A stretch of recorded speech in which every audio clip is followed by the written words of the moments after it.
அலைகள் மெதுவாக கரையை தட்டிக் கொண்டிருந்த ஒரு அமைதியான கடற்கரையில் ஒரு சிறிய விளக்கத்தூண் நின்று கொண்டிருந்தது. அதன் உள்ளத்தில் கடலில் பயணம் செய்யும் எல்லா உயிர்களுக்கும் உதவ வேண்டும் என்ற பெரிய ஆசை இருந்தது.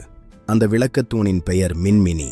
ஒவ்வொரு இரவும் அது தன் ஒளியை பிரகாசமாக ஏற்றி கப்பல்களுக்கும் மீன்களுக்கும் பாதுகாப்பான வழியை காட்டும். ஒரு இரவு கடலில் பெரும் புயல் வீசியது. அந்த குழப்பத்தில் நீலம் என்ற சிறிய திமிங்கலம் தன் குடும்பத்திலிருந்து பிரிந்து வழி தவறியது. அம்மா, நான் எங்கே என்று அது அழுதது.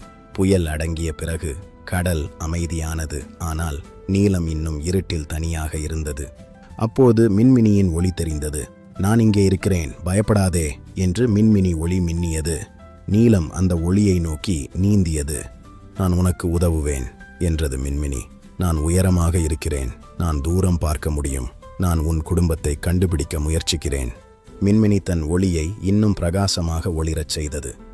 தூரத்தில் நீலத்தை தேடிக்கொண்டிருந்த திமிங்கலக் கூட்டம் அந்த ஒளியை பார்த்தது.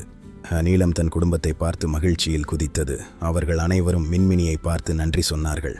மின்மினி கடலின் வீரமான நண்பனானது. சிறியவர்களாக இருந்தாலும் துணிவும் நல்ல மனமும் இருந்தால் பெரிய உதவிகளை செய்யலாம்.